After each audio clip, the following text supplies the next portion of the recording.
اب بھائیو آخر میں میرے ایمان کا تقاضا یہ ہے کہ میں مکمل حدیث غدیر خم بیان کر دوں، یعنی میں اتنا اس کا ذکر کر رہا ہوں غدیر خم تو اس کے جتنے بھی طریق ہیں میں نے ریسرچ پیپر 5B میں لکھے ہیں، میں اس کو بیان کر دوں، لیکن ڈیٹیل میں جانے سے پہلے ایک دفعہ دروشی پڑھ لیجیے۔ اللہم صلی علی محمد وعلی آل محمد کما صلیت علی ابراہیم وعلی آل ابراہیم انک حمید مجید، اللہم بارک علی محمد وعلی آل محمد کما بارکت علی ابراہیم وعلی آل ابراہیم انک حمید مجید۔ جو صحیح مسلم میں حدیث ہے انٹرنیشنل نمبر کے مطابق 553 آپ صلی اللہ علیہ وآلہ وسلم نے ارشاد فرمایا کہ جو شخص وضو کرنے کے بعد ایک دفعہ پڑھ لے اشہد ان لا الہ الا اللہ وحدہ لا شریک لہ واشہد ان محمدا عبدہ ورسولہ، تو اللہ تعالیٰ جنت کے 8 دروازے اس کے لیے کھول دے گا۔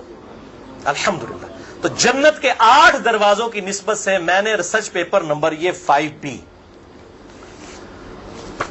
واقعہ کربلا کا حقیقی پس منظر 72 صحیح الاسناد حدیث کی روشنی میں، جس میں 150 طریق میں نے اہل سنت کی کتابوں سے جمع کیے ہیں، اس میں 33 نمبر پہ میں نے حدیث غدیر خم کے سارے طریق جمع کر دیے ہیں جو مین تھے، 8 طریق جمع کیے ہیں، اور میں 8 کے 8 یہاں پہ بیان کروں گا، ظاہر ہے تھوڑے الفاظ کے فرق کے ساتھ ہیں، اور پھر انشاءاللہ یہ ہماری گفتگو کنکلوڈ ہو جائے گی انشاءاللہ تعالی۔ 33 نمبر پہ ہے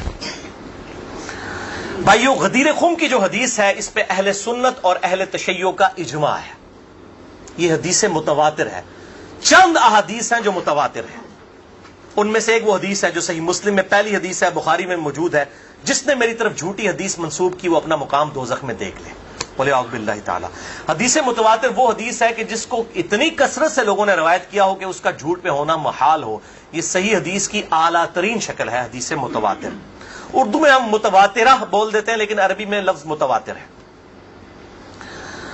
اور دور حاضر میں بہت بڑا کام کیا ہے شیخ ناصر الدین البانی رحمہ اللہ، المتوفى 1999 عیسوی، جو محدث اعظم سعودیہ بھی رہے ہیں، بعد میں سعودیہ والوں نے ان کو خیر نکال دیا، البانیہ کے رہنے والے تھے۔ انہوں نے سلسلہ احادیث صحیحہ میں السلسلۃ الصحیحہ للبانی میں انٹرنیشنل نمبر کے مطابق 1750 نمبر میں اور 2223 نمبر میں درجنوں طرق نقل کیے۔ کئی صحابہ سے، سیدنا علی سے، سیدنا سعد بن ابی وقاص سے، سیدنا ابو ایوب انصاری سے، سیدنا انس بن مالک سے، سیدنا ابو ہریرہ سے، سیدنا ابو سعید خدری سے، سیدنا بریدہ سے، سیدنا ابن عباس سے، سیدنا ابو طفیل عامر بن واصلہ سے، سیدنا برا بن عازب سے رضی اللہ عنہم اجمعین وعلیہم السلام، سب سے یہ حدیث انہوں نے نقل کی، سارے طریق۔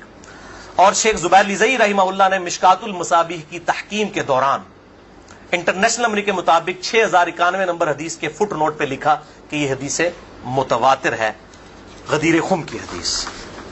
اب میرے بھائیوں دل تھام کے، آج میں نے کئی ایسی باتیں کرنی ہیں جو میں نے ابھی تک کبھی بھی نہیں کی، کسی ویڈیو میں بھی نہیں کی، اور ایون اپنی نجی محفلوں میں بھی نہیں۔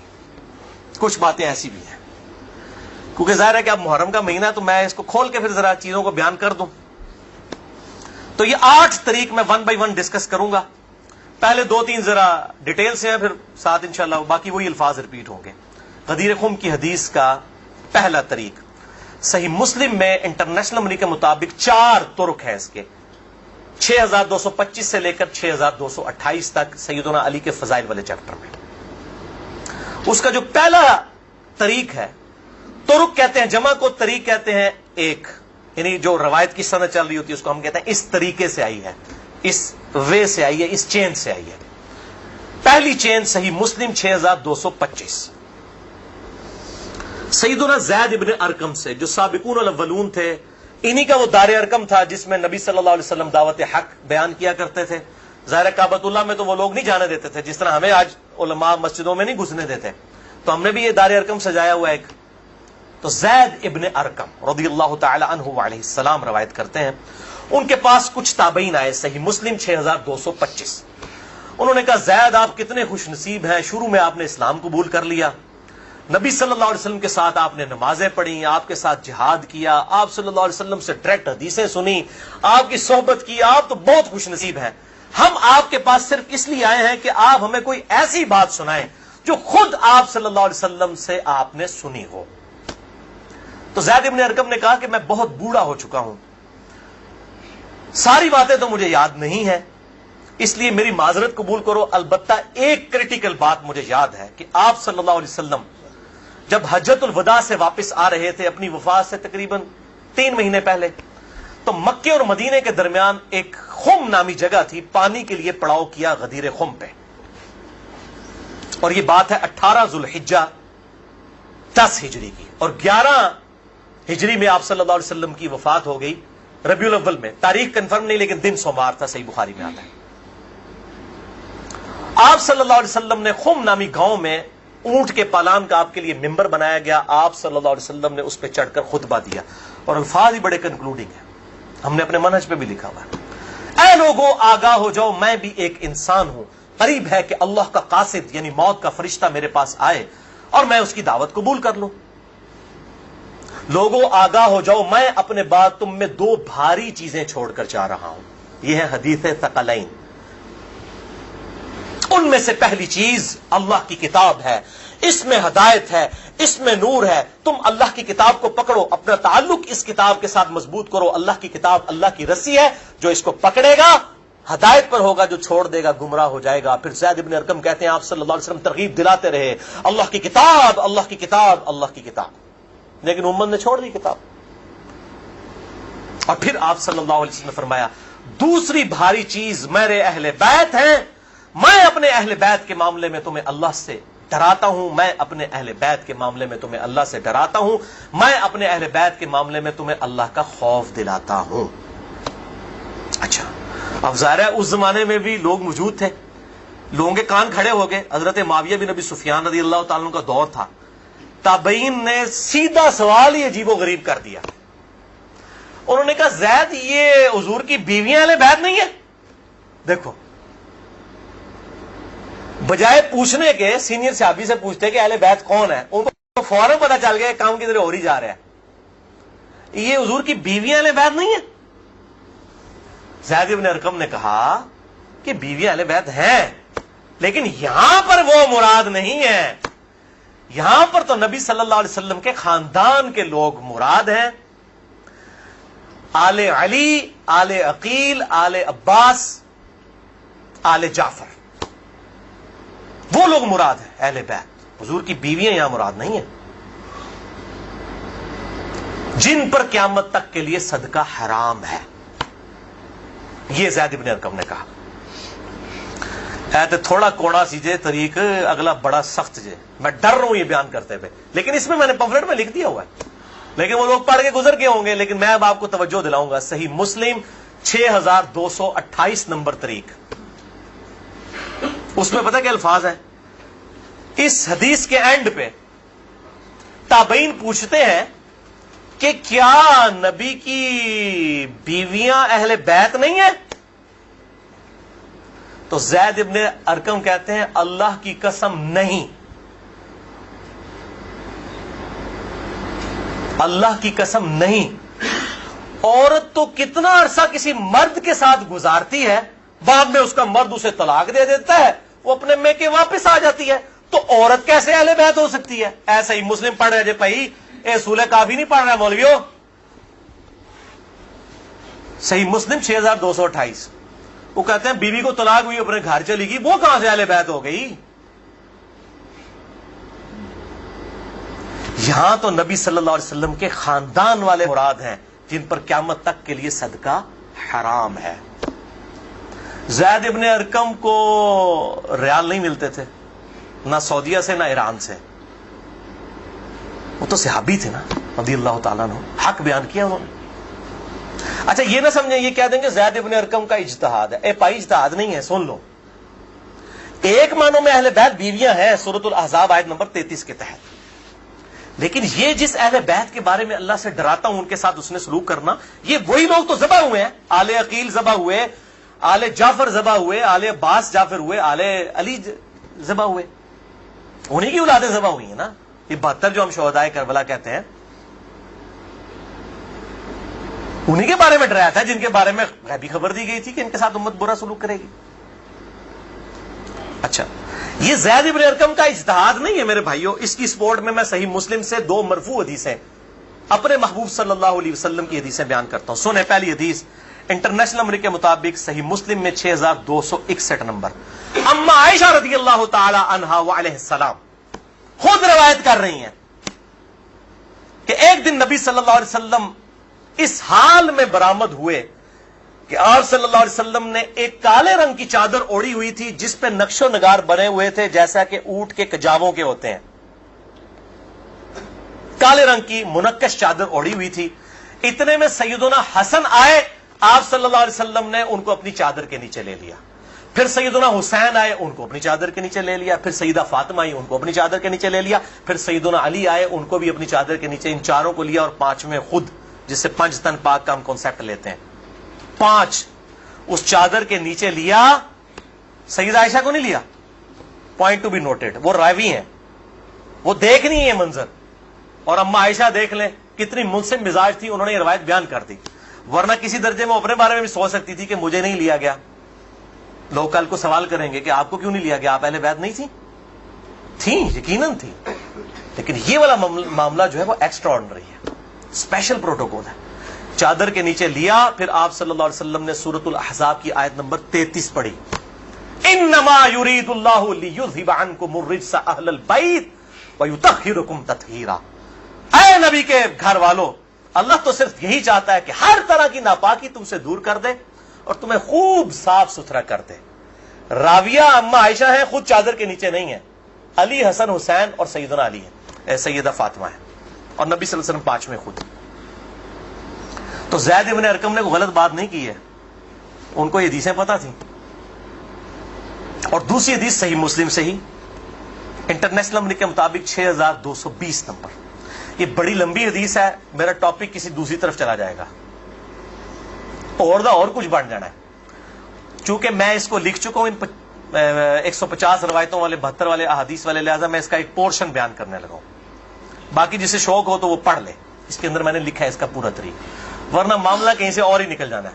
پھر سب و شتم والا ایشو ڈسکس ہو جانا ہے، حضرت معاویہ کے دور میں جو سیدنا علی کے پر لعنت ہوتی تھی، وہ والا ٹاپک اس میں ڈسکس ہو جانا ہے. اس لیے میں اس حدیث کا آخری جز بیان کر رہا ہوں کہ سیدنا سعد ابن ابی وقاص رضی اللہ تعالیٰ عنہ کہتے ہیں کہ جب آیت مباہلہ نازل ہوئی، نجران کے عیسائیوں کے ساتھ نبی صلی اللہ علیہ وسلم کی 1-to-1 ڈیبیٹ ہوئی. اینڈ پہ ہوا کہ ٹھیک ہے مباہلہ کرتے ہیں، کون حق ہے کون باطل ہے. سورہ ال عمران آیت نمبر 61 نازل ہوئی. فَقُلْ تَعَالَوْا نَدْعُوا أَبْنَاءَنَا وَأَبْنَاءَكُمْ وَأَنفُسَنَا وَأَنفُسَكُمْ وَنِسَاءَنَا وَنِسَاءَكُمْ وَأَنفُسَنَا وَأَنفُسَكُمْ. کہ نبی صلی اللہ علیہ وسلم کو کہا گیا کہ ان کو کہو اپنے بیٹوں کو لے آؤ، ہم بھی اپنے بیٹوں کو لے آتے ہیں. تم بھی اپنی عورتوں کو لے آؤ، ہم بھی اپنی عورتوں کو لے آتے ہیں. تم خود بھی آ جاؤ، ہم خود بھی آ جاتے ہیں. پھر اللہ کے حضور اوپن میدان میں دعا کرتے ہیں، جھوٹے پہ اللہ کی لعنت. اس کو مباہلہ کہتے ہیں. لیکن نہیں آئے.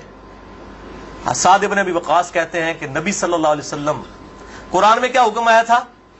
اپنے بیٹوں کو لے کر آؤ. تو کس کو لے کے آئے؟ سیدنا حسن، سیدنا حسین، سیدنا علی. اور ساتھ کیا تھا؟ اپنی عورتوں کو لے کر آؤ. نبی صلی اللہ علیہ وسلم کی عورت کون تھی؟ سیدہ عائشہ، سیدہ حفصہ، باقی امہات المومنین. لیکن ان کو نہیں لائے، سیدہ فاطمہ کو لے کر آئے. Point to be noted. نازمیوں کے لیے پکی. اگر آپ کو کہے اپنے گھر کی عورتوں کو لے آؤ تو سب سے پہلے بیوی لائی جاتی ہے.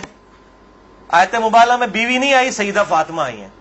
اگلی گلا آپ سمجھ جاؤ بھائی زید ابن ارقم نے کیوں کہا. صحیح مسلم 6228 کہ بیوی تو خاوند کے ساتھ کافی عرصہ گزارتی ہے، جب طلاق ہو جائے تو وہ اپنے میکے واپس چلی جائے. حالانکہ نبی صلی اللہ علیہ وسلم نے کسی کو نہیں دی طلاق، لیکن اتنی ننگی بات اس لیے ان کو کرنی پڑی، اتنی سخت بات، تاکہ حق کھل کے بیان ہو.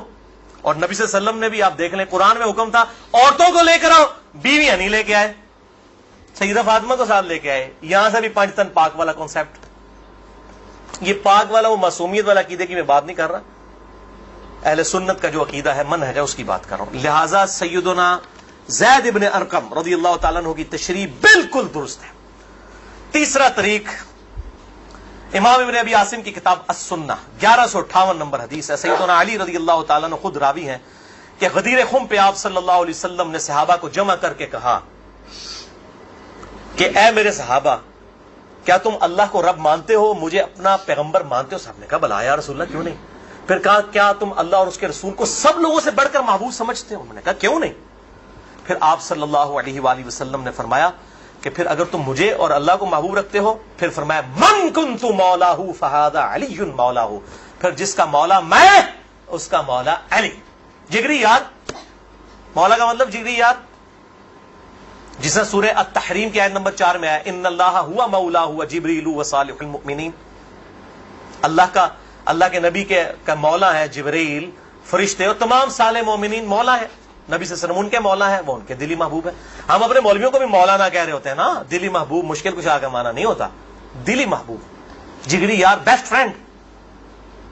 اچھا، چوتھا طریق سنن نسائی الکبریٰ میں انٹرنیشنل نمبر کے مطابق 8478 سیدنا ابو طفیل عامر بن واصلہ رضی اللہ تعالیٰ عنہ، یہ وہ صحابی ہیں جو سب سے آخر میں فوت ہوئے ہیں 110 ہجری میں، نبی صلی اللہ علیہ وسلم کی وفات کے بعد 100 سال تک زندہ رہے ہیں۔ یہ ابو طفیل عامر بن واصلہ جنگ جمل صفین نہروان میں سیدنا علی کے ساتھ رہے ہیں، کدھر 37 ہجری میں جا کے جنگ جمل صفین ہو رہی ہے اور کدھر 110 ہجری میں یہ فوت ہوئے ہیں، اور ان کی حدیثیں نبی صلی اللہ علیہ وسلم سے بھی روایت ہیں اور سیدنا علی سے بھی انہوں نے کئی حدیثیں روایت کی ہیں۔ وہ کہتے ہیں کہ کھلے میدان میں سیدنا علی رضی اللہ تعالیٰ عنہ نے، یہ صفین کا ہی موقع تھا، پبلک کو جمع کیا، اپنے ماننے والوں کو جو ساتھ تھے، شیعان علی، شیعہ کا مطلب ہے گروہ کے بندے، تو پھر ان سے وہ حدیث بیان کی کہ ذرا مجھے بتاؤ نا کہ تم لوگوں نے نبی صلی اللہ علیہ وسلم سے یہ حدیث سنی تھی، تو کئی لوگ گواہی کے لیے کھڑے ہو گئے۔ پھر وہ پوری حدیث بیان کی جو آپ صلی اللہ علیہ وسلم فرمایا النبی اولا بالمؤمنین من انفسہم، نبی صلی اللہ علیہ وسلم مومنین کی جانوں پر ان کی جانوں سے بڑھ کر حق رکھتے ہیں، اور نبی کی بیویاں امت کی مائیں ہیں۔ اس آیت کے تحت اے صحابہ اکرام، اے میرے امتیوں، کیا تم مجھے سب سے بڑھ کر محبوب رکھتے ہو؟ سب نے کہا بلا یا رسول اللہ۔ پھر آپ صلی اللہ علیہ وسلم نے مولا علی کا ہاتھ پکڑا، یوں بلند کیا صحابہ میں اور کہا من کنت مولاہ فہذا علی مولاہ، پھر جس کا جگری یار میں اس کا جگری یار علی بھی ہونے چاہیے، ہاتھ پکڑ کر۔ اچھا،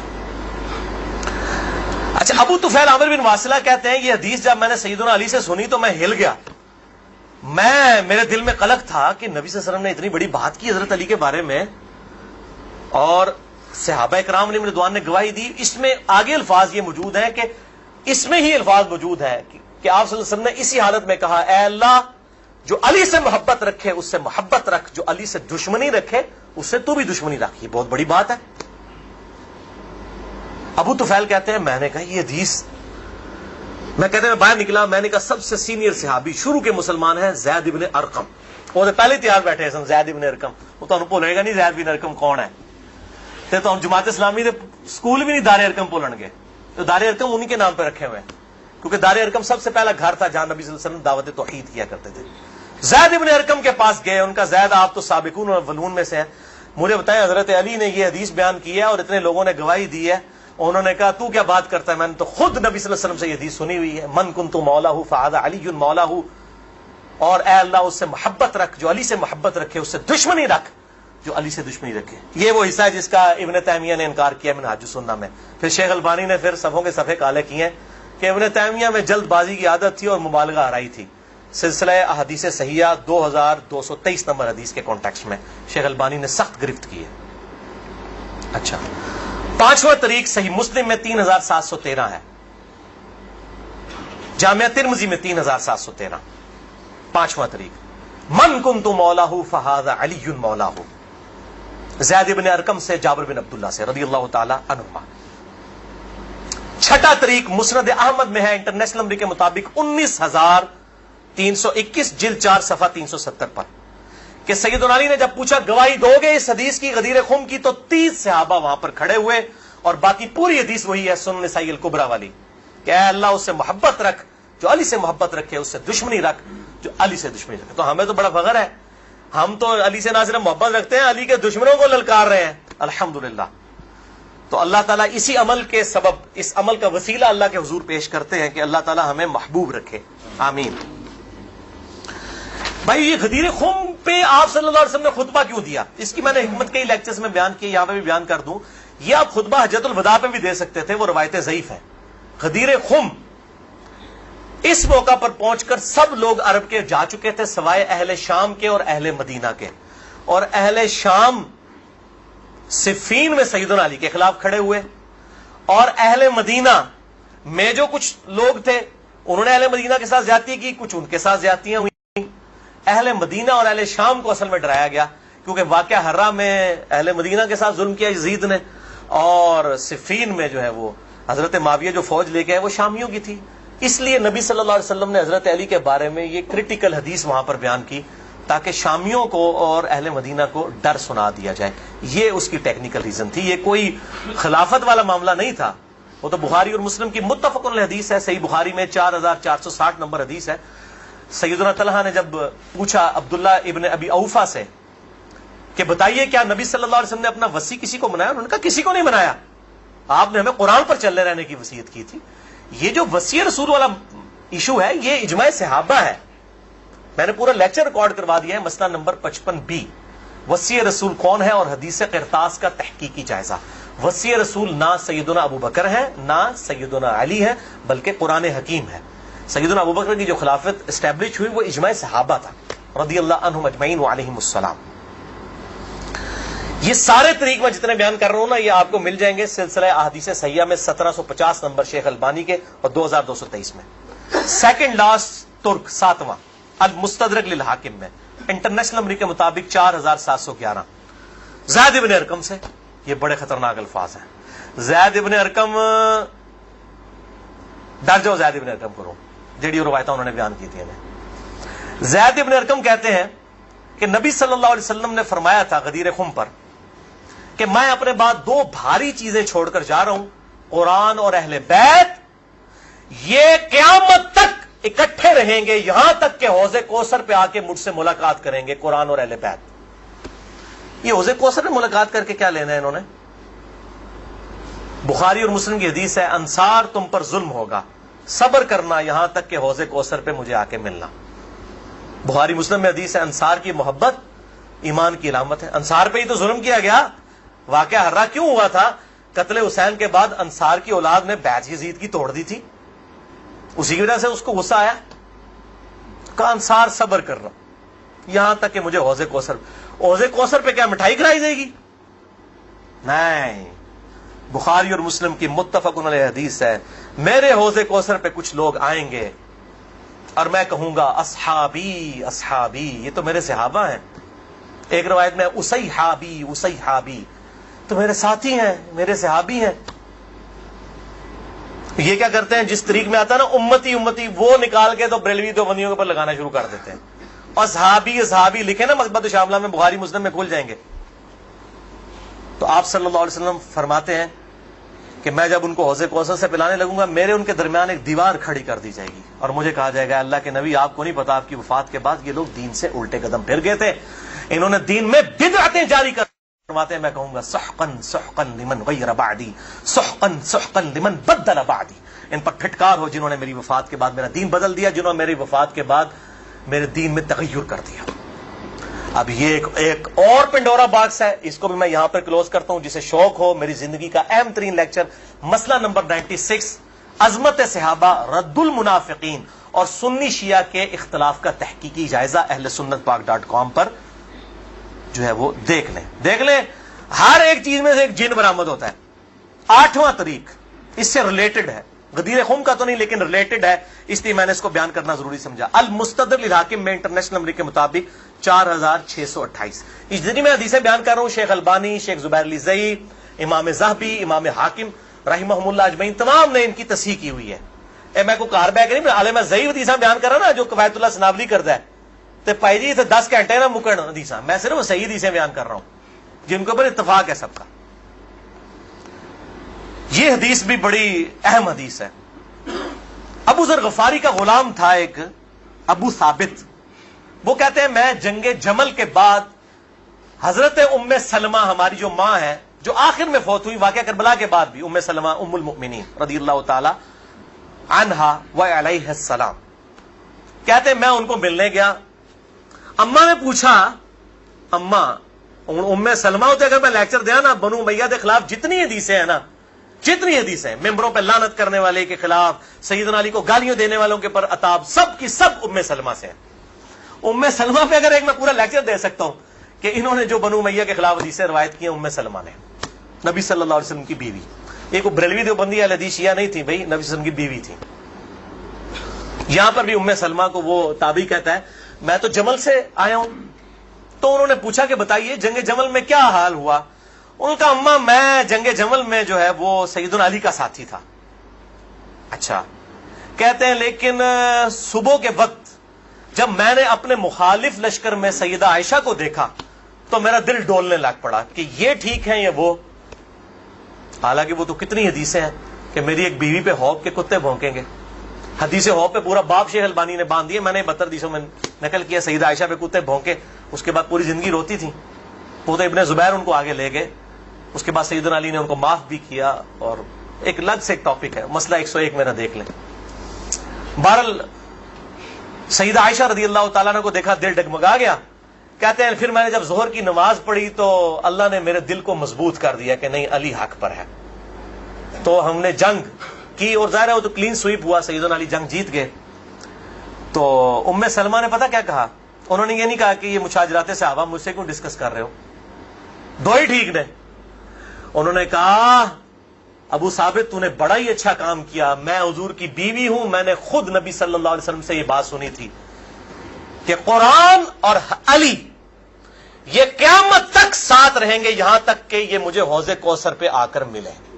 اس سے مراد نہیں کہ حضرت علی زندہ رہیں گے، مراد یہ ہے کہ علی کا جو سٹانس ہے اور قرآن یہ ساتھ ہے، دونوں علی اور قرآن ساتھ رہیں گے یہاں تک کہ حوض کوثر پہ آ کے مجھے ملے۔ اوتھے نازمیاں دی لگے گی پھینٹی، حوض کوثر سے تب ملن گے تو پھر یہی کچھ ہوئے گا نا، سحقن سحقن لمن غیر بعدی، وہاں پہ یہ ہوگا۔ اچھا، تو یہ الحمدللہ سارے طریق مکمل ہوئے۔ آخر میں 3 حدیثیں بیان کر کے اس کو کنکلوڈ کرتا ہوں۔ المستدرک الحاکم میں صحیح سند کے ساتھ 4717 نمبر حدیث ہے، ایک طریق شیخ البانی شیخ زبیر لیزئی دونوں نے صحیح کہا، امام حاکم امام ذابی نے موافقت کی کہ آپ صلی اللہ علیہ وسلم نے فرمایا اللہ کی قسم ہم اہل بیت کے ساتھ جو بغض رکھے گا اللہ تعالیٰ اسے ضرور دوزخ میں داخل کرے گا۔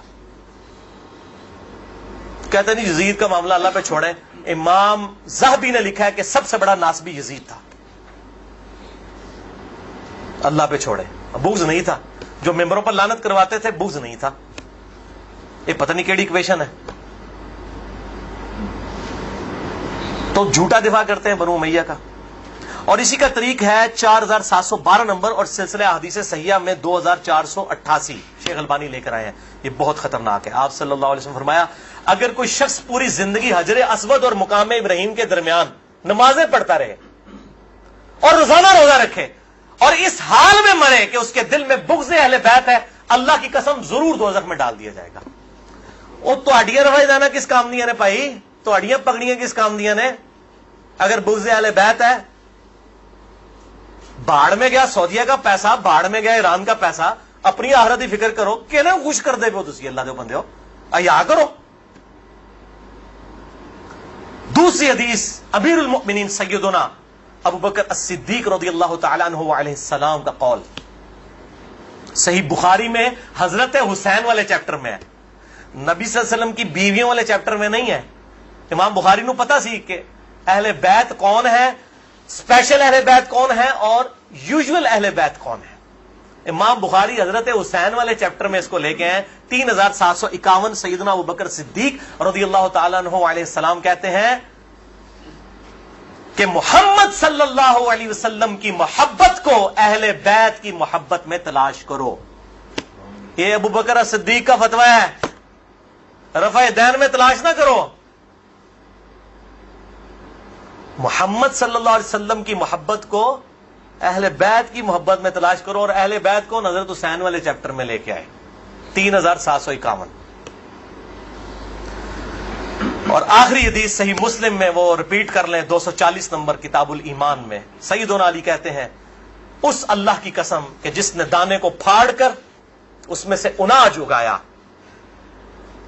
اگایا اور ہر مخلوق کو پیدا کیا، نبی امی نے مجھ سے عہد لیا تھا کہ اے علی تجھ سے صرف مومن ہی محبت کرے گا اور تجھ سے بغض صرف منافق ہی رکھے گا. اب محبت علی کا یہ مطلب نہیں ہے کہ غلوف کریں یا مشکل کشا ماننا شروع کر دیں، مراد یہ کہ جو ان کے صحیح جتنے بھی فضائل آئے ہیں ان کو مانا جائے الحمدللہ، اور ان کے دشمنوں سے دشمنی رکھی جائے. یہ بھائیو اب آج کی گفتگو کنکلوڈ ہوئی. میں آخر میں پھر وہی کہوں گا کہ یہ میرا جو ریسرچ پیپر ہے 5B واقعہ کربلا کا حقیقی پس منظر 72 صحیح الاسناد حدیث کی روشنی میں، اسے ضرور پڑھیں. اہل سنت پاک.com سے research paper number 5B download کریں. میں اپنی گفتگو کا اختتام کروں گا امام محمد بن ادریس الشافعی المتوفى 204 ہجری کے اس مشہور شہر پر جو ان کے دیوان الشافعی میں چھپا ہوا ہے. کسی مولوی کی سند کی ضرورت نہیں، ان کی اپنی کتاب ہے دیوان الشافعی. اور تمام محدثین چاہے ابن تیمیہ ہوں، امام ذہبی ہوں، ابن کثیر ہوں، سب نے اپنی کتابوں میں اس شعر کو نقل کیا ہے. چونکہ میرے پہ بھی فتویٰ لگنا ہے تو میں بتاؤں کہ میں کوئی اکیلا نہیں ہوں، ہمارے بزرگوں پہ ان کے بزرگوں نے فتوے لگائے ہیں. امام شافعی سے بڑا کوئی اہل سنت کا امام نہیں ہے. احمد بن حنبل ان کا شاگرد ہے، اور احمد بن حنبل صرف حدیث میں ایکسپرٹ ہے. امام شافعی وہ ہیں جو حدیث میں ایکسپرٹ، فقہ میں ایکسپرٹ، منطق میں ایکسپرٹ. ان سے بڑا کوئی امام نہیں اہل سنت کا. اور امام بخاری ان کے پوتا شاگرد، امام ترمذی ان کے پڑپوتا شاگرد، اور خود امام مالک رحمہ اللہ علیہ السلام کے شاگرد ہیں. دیوان الشافعی میں ان کا شعر ہے ان کان رفضا حب آل محمد صلی اللہ علیہ وآلہ وسلم. اگر آل محمد کی محبت کا نام تم کہتے ہو رافضی ہونا ہے، شیعہ بھی نہیں رافضی. فلیشہد الثقلان انی رافضی. تو جنوں اینس گواہ ہو جاؤ، اے بریلویو دیوبندیو اہل حدیث شیعہ سب کے سب، چاہے جنوں میں ہو چاہے انسانوں میں ہو، من الجنت والناس، وہ والا بھی من الجنت والناس، گواہ ہو جاؤ. فلیشہد الثقلان انی رافضی. ہاں میں پھر رافضی ہوں، میرے رافضی ہونے پر گواہ ہو جاؤ. یہ امام شافعی کا جو ہے شعر ہے. اس پہ میں نے گفتگو کنکلوڈ کی. باقی آپ اس میں دیکھیں. اللہ تعالیٰ سے دعا ہے جو حق بات میں نے کہی اللہ تعالیٰ ہمارے دلوں میں راسخ فرمائے. اگر جس بات میں میرے منہ سے کوئی بات نکل گئی تو اللہ تعالیٰ ہمارے دلوں سے محو کر دے. اللہ تعالیٰ ہمیں کتاب و سنت کی تعلیمات پر عمل کر کے دوسرے بھائیوں تک پہنچانے کی توفیق عطا فرمائے. سبحانک اللہم و بحمدک اشہد ان لا الہ الا انت استغفرک و اتوب الیک وما علینا الا البلاغ المبین. درود شریف ایک دفعہ ضرور پڑھیں. اللہم صلی علی محمد وعلی آل محمد کما صلیت علی ابراہیم وعلی آل ابراہیم انک حمید مجید. اللہم بارک علی محمد وعلی آل محمد کما بارکت علی ابراہیم وعلی آل ابراہیم فی العالمین انک حمید مجید.